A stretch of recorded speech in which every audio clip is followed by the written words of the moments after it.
Bonjour, ici Jan Steele alias La Gousse. En direct depuis le Parc national des Cévennes, je suis là pour vous persuader que bien vivre sans gluten en France, c'est possible.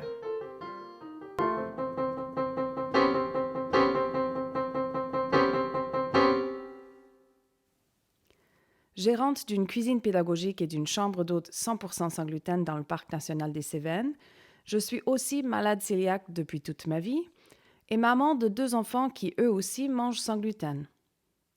La communauté des personnes vivant sans gluten est en croissance permanente. Mon objectif est d'offrir à ces gens des pistes vers une vie meilleure sans gluten. Allons-y.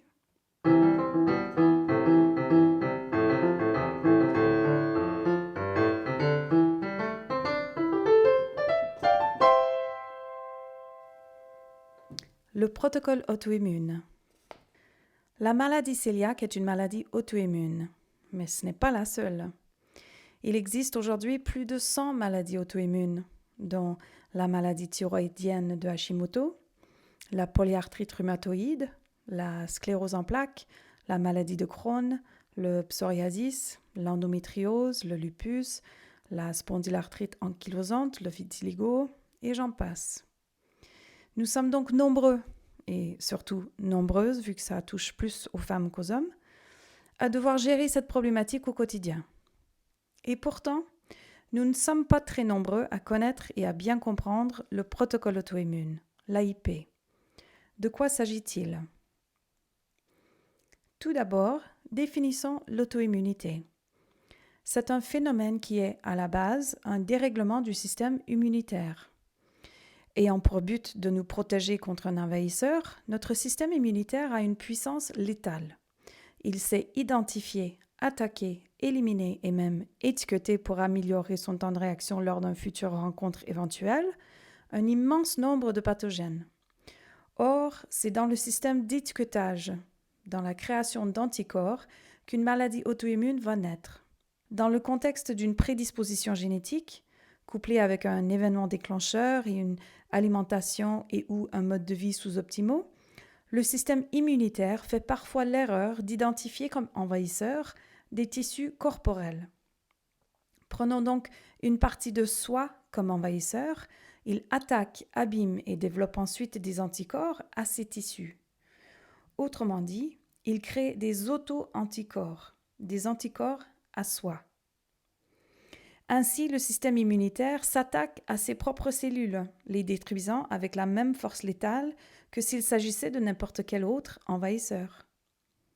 Lorsque les cellules de l'organe en question se trouvent dans l'intestin grêle, il en résulte la maladie cœliaque. Lorsque les cellules se trouvent dans la thyroïde, il en résulte la maladie de Graves ou la maladie de Hashimoto. Lorsque les cellules en question sont articulaires, cela déclenche la polyarthrite rhumatoïde, et ainsi de suite. Bon, mais s'il s'agit du même phénomène pour toutes ces maladies, pourquoi n'y aurait-il pas un même remède aussi ? Pourquoi, lorsque nous faisons la maladie cœliaque, voyons-nous une gastro-entérologue, mais lorsque nous faisons une polyarthrite rhumatoïde, il nous faut aller chez une rhumatologue, et lorsque nous faisons une sclérose en plaques, il nous faut une neurologue ? Très bonne question. Mais depuis l'invention du microscope, l'exploration médicale a eu tendance à vouloir morceler en de plus en plus petits morceaux le corps humain, pour en comprendre les plus petits détails de chaque système, chaque organe et chaque cellule différente.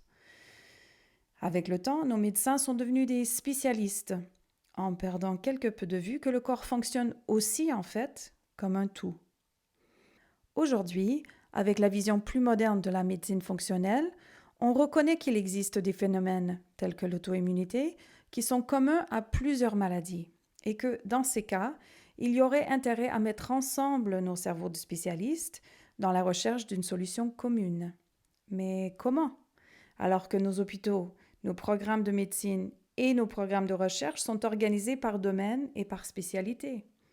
Devrions-nous créer une nouvelle spécialisation ? L'auto-immunité ? En attendant que les institutions médicales se réorganisent de fond en comble, nous pouvons tout de même nous rassurer qu'un gros travail a déjà été fait pour identifier et codifier des solutions concrètes pour nous qui vivons dès maintenant avec une maladie auto-immune. L'idée qu'il pouvait y avoir des interventions alimentaires spécifiques propices à une meilleure gestion de différentes maladies chroniques existe depuis un peu plus d'un demi-siècle, un peu partout dans le monde. En Angleterre, Dr. Natasha Campbell McBride élabore le régime GAPS, qui vise la réparation de l'intestin grêle et l'élimination de l'hyperperméabilité intestinale. En France, le docteur Jean Seignalet signale le besoin de se rapprocher d'une alimentation dite ancestrale dans le cas d'une maladie chronique. Aux États-Unis, Dr. Lauren Cordain fonde le mouvement Paléo. Une communauté d'approches dites donc ancestrales s'est formée petit à petit en s'inspirant des recherches en archéologie, en anthropologie, en microbiologie, en nutrition et en médecine. Et c'est enfin en 2012 que Dr. Sarah Ballantyne, elle-même touchée par des maladies auto-immunes, intègre l'ensemble des connaissances identifiées jusqu'alors en les enrichissant de ses propres observations scientifiques. Le résultat est son livre intitulé The Paleo Approach, paru en 2014. La version traduite de cette œuvre est sortie en mai 2021 chez Marabout et intitulée Objectifs santé immunitaire. Le protocole auto-immune, ou l'AIP, tel que nous le connaissons aujourd'hui, existe en grande partie grâce à ces efforts. Quel est donc ce protocole qui promet un soulagement pour toute personne vivant avec une maladie auto-immune? Eh bien, il s'agit d'un outil d'expérimentation individuelle qui vous permet d'identifier ces aliments et ces comportements qui vous déclenchent une réaction immunitaire.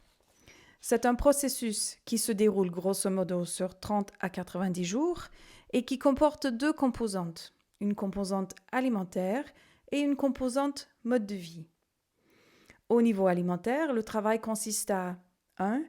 Éliminer, ne serait-ce que pour un temps, tout aliment susceptible de provoquer de l'inflammation. Et de 2, en même temps, revoir votre alimentation pour y retrouver une densité nutritionnelle maximale. Au niveau du mode de vie, plusieurs aspects sont à surveiller. Un sommeil de qualité, une gestion proactive du stress, une activité physique régulière et appropriée, et puis sa connexion à d'autres humains certes, mais aussi à la planète. L'AIP est parfaitement approprié pour une personne nouvellement diagnostiquée de la maladie cœliaque, qui, rappelons-nous-le, est une maladie auto-immune, car c'est un protocole 100% sans gluten. Plus loin encore, l'AIP supprime toutes les céréales, qu'elles soient avec ou sans gluten, ainsi que d'autres aliments et des familles d'aliments qui ont un potentiel inflammatoire.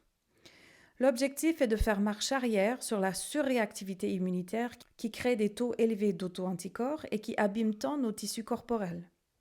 Faute de quoi, nous risquons de développer une deuxième et une troisième maladie auto-immune. Car à partir du moment où notre système immunitaire arrive à confondre les cellules corporelles et les envahisseurs, le même phénomène peut se reproduire. Notez bien le nombre de personnes autour de vous qui font non seulement la maladie cœliaque, mais aussi la maladie de Hashimoto ou la polyarthrite auto-immune. Coïncidence? Pas du tout.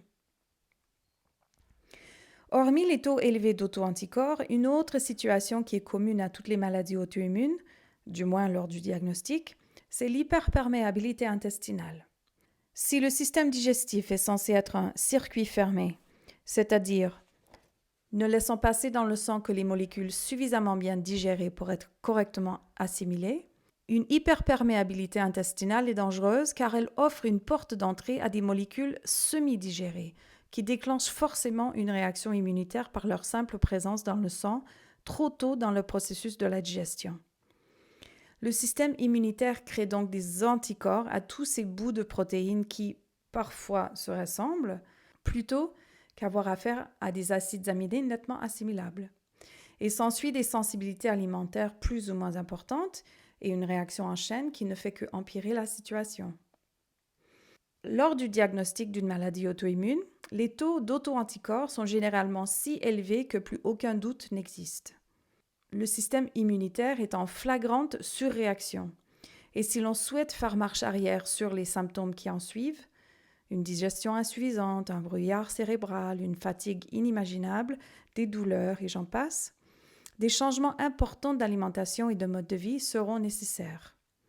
L'AIP est donc une série de lignes directrices que l'on emploie pour tout d'abord faire marche arrière sur ces symptômes, mais aussi pour identifier ensuite l'alimentation la plus large que possible qui nous convienne sans déclencher une réaction, ainsi que les comportements qui nous réussissent et ceux qui ne nous réussissent pas.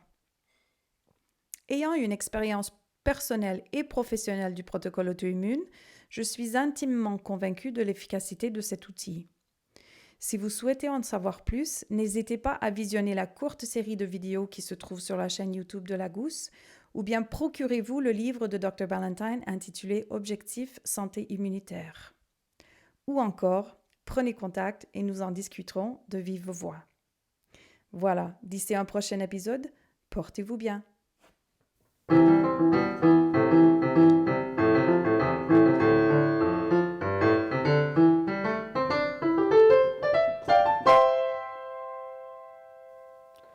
Ce podcast se veut une célébration de la vie sans gluten en France. Vous avez une question par rapport à la vie sans gluten? Posez-la. Plusieurs fois dans l'année, on fera un épisode foire aux questions pour essayer de vous trouver les réponses. Car vous savez, la question que vous avez vous, d'autres l'ont aussi sans aucun doute. Vous faites face à un problème relié à votre alimentation sans gluten? Parlons-en.